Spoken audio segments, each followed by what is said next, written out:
Então, como o Dr. Gabriel comentou, isso é muito rapidamente, a fisiopatologia do H. pylori está associado principalmente à presença, à virulência realmente dos micro-organismos e também à suscetibilidade do hospedeiro. Aqui a fisiopatologia é muito simples, tudo isso a gente resumiria como as adesinas dos micro-organismos vão induzir uma hipercloremia, tá? Isso daí vai gerar metaplasia gástrica, acho que é por isso que ele comentou até do potencial carcinogênico. E isso é extremamente importante para nós sabermos, para o nosso dia a dia clínico. Bom, o H. pylori é uma proteína gram-negativa, com alta avidez de CO2, a prevalência aumenta realmente com a idade, grau de instrução, nível socioeconômico, e o tratamento o Dr. Gabriel comentou bem.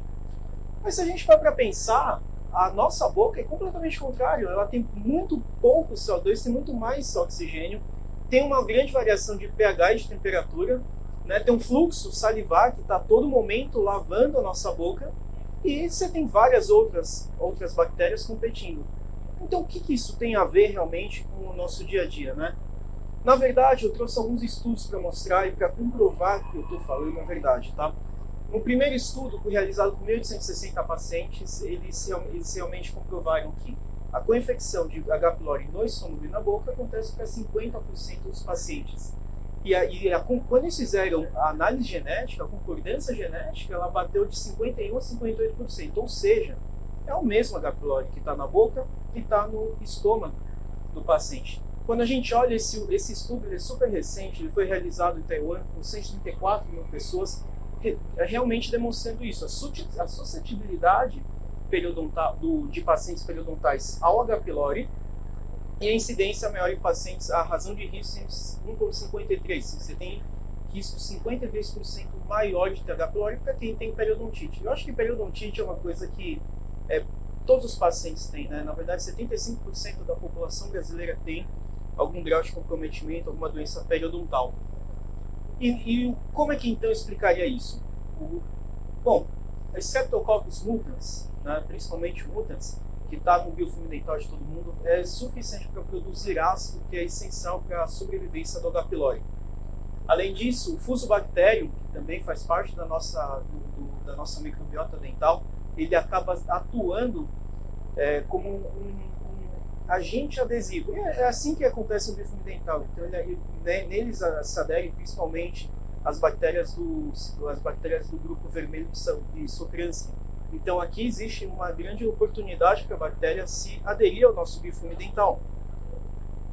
Então, o que a gente pode tirar de tudo isso? Existe na cavidade bucal, pode ser um vetor de transmissão e retransmissão de H. pylori. Então, teoricamente, o paciente vai tratar o H. pylori e vai se reinfectar se ele não tiver um tratamento periodontal adequado. E acho que é isso que acaba mudando e está trazendo uma nova perspectiva, inclusive, com o que o Dr. Gabriel falou, a multidisciplinaridade das coisas, né?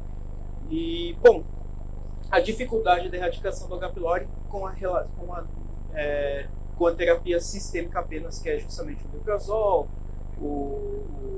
a amoxicilina e a claritromicina.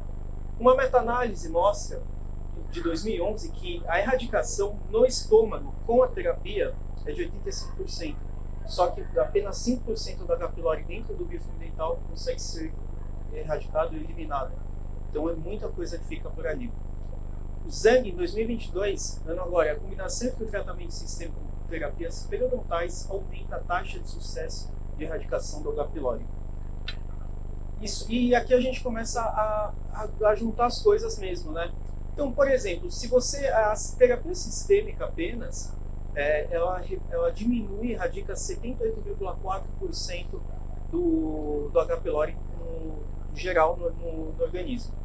Se você associar clorexidina com terapias periodontais, ele aumenta para 94,7%.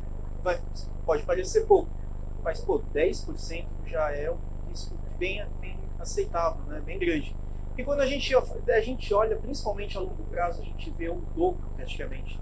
A taxa de erradicação com a terapia sistêmica de omeprazol, amoxicilina e claritromicina é de 32,4%. Quando associamos a terapias periodontais, aumenta para 62,8%.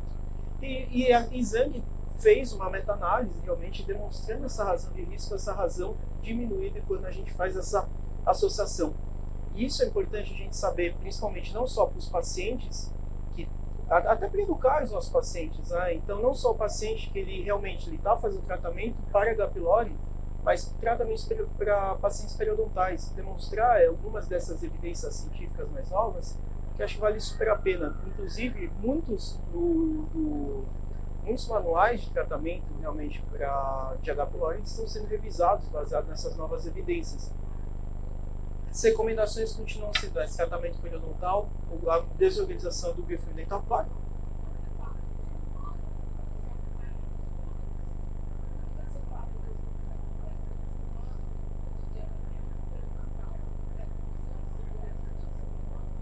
Isso. Esse aqui, ó, a taxa de erradicação de terapia sistêmica. Então, esse estudo, ele está no Medline, está no PubMed, depois eu posso deixar direitinho, aí vocês vão conseguir ver nos detalhes. Mas exatamente isso. O paciente ele fez com H. pylori, sabidamente com H. pylori, eles dividiram grupo controle e grupo intervenção. Grupo controle foi justamente o que fez apenas a terapia sistêmica com claritromicina, moxi, como a gente já falou, e o omeprazol. E o outro grupo, ele fez tudo isso, mais a terapia periodontal, clorexidina, desorganização mecânica do biofilme dental, fio, bom, enfim, tudo que a gente já sabe, né? E comparou o grupo depois de um ano. Então, erradicação do terapia sistêmica foi de 30%, ou seja, 2/3 dos pacientes retornaram com H. pylori, tiveram H. pylori novamente e reapresentaram. 1/3 apenas no outro grupo, ele retornou, tá? Bom, então que a gente falou, as recomendações continuam sendo as mesmas, né? Tratamento periodontal, controle mecânico e controle químico do biofilme dental. E a gente fala muito pouco ainda de controle químico, né? Quando a gente fala muitos de nós acabamos falando para os pacientes, você precisa escovar meus dentes, usar a técnica de base, principalmente para pacientes mais periodontais e tudo mais. Mas muitas vezes a gente não associa, por exemplo, a gente não associa tanto o uso de enxaguatórios bucais, que a gente sabe, como a gente mostrou lá atrás, o biofilme dental ele tem essa organização, tem troca de genes, e isso daí traz uma resistência muito maior do biofilme dental. E sabendo, ontem a gente teve o Dr. Francisco, ele é cirurgião gástrico, ele é meu orientador, na verdade, em 3 pesquisas lá no HC, e ele trouxe muito disso. Então, pacientes com refluxo gastroesofágico, você consegue subir bactérias que não deveriam estar na boca e sobem. Geralmente são bactérias, são Prevotella, são Actinomyces. Então, são bactérias que realmente eles trazem uma maior suscetibilidade para doenças periodontais ou agravam elas, as já existentes, né? Hoje a indústria tem trazido muitas grandes novidades. O Carefort é um creme dental que é aqui da Ed White. Eles trazem realmente trouxeram um creme dental sem lauriosulfato de sódio, que eu acho que é extremamente interessante, principalmente para pacientes xerostômicos, pacientes que têm uso de antineoplásicos, que realmente têm algum grau de danos para a glândula salivar. Mas eles trazem compostos que, sabidamente, podem ser interessantíssimos para esses casos, para esses pacientes periodontais, com antioxidantes. Isso é extremamente importante. Toda a inflamação gera espécies ativas de oxigênio. Então, você trazer antioxidantes acaba sendo muito, muito importante para a gente. O alsabisabolol, que é um antibacteriano, ele está naturalmente presente, né, na natureza. Então, acho que acabam sendo opções mais sustentáveis para a gente. E o lactato de cálcio também está presente no nosso organismo, ele tem um papel extremamente importante. E como a gente falou, só a escovação, só o controle mecânico do biofilme, só a desorganização do biofilme dental não é suficiente. Então, a gente tem que, sim, sempre que possível, associar, por exemplo, a clorexidina. A Ed White lançou, acho que lançou agora, né, Bru? O Stop Irritation, que é uma associação entre o cloreto de cetilperidina, que é um composto quaternário de amônio, com a clorexidina. Então você tem dois enxaguatórios bucais, tem 2 antibacterianos associados. Vou te dar um exemplo. A clorexidina é um agente anticatiônico que garante uma suscetibilidade muito aumentada. E o CPC, ele tem uma ação muito mais rápida, muito mais a curto prazo.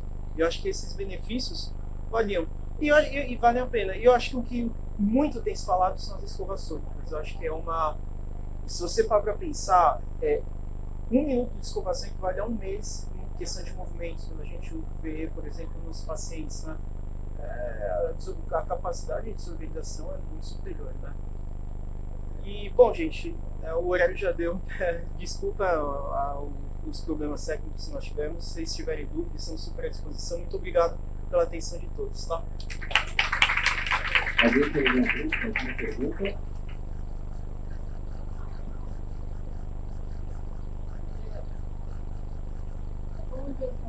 Vamos? Não, assim, a clorexidina, ela tem... isso é extremamente controverso. Se você usar a longo prazo, ele realmente tem esse potencial, justamente essas características que a gente comentou. Ela é de catiônica, daí ela também interage um pouco com o ferro que está no nosso sangue. Ele tem esse potencial. Mas olha os benefícios que a clorexidina te traz.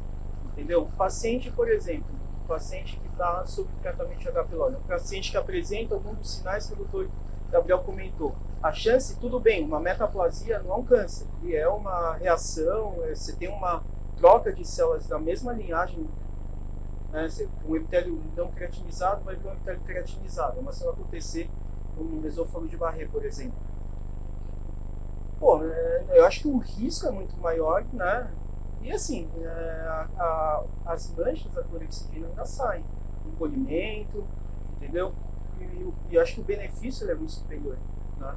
E o paciente não vai usar sempre, não vai usar todos os dias, não vai ter aquele problema de perda de paladar, porque você não vai ultrapassar os 14 ou 21 dias, né? Mas os benefícios estão aí. E a literatura tem trazido bastante pra gente. Entendeu? Obrigado.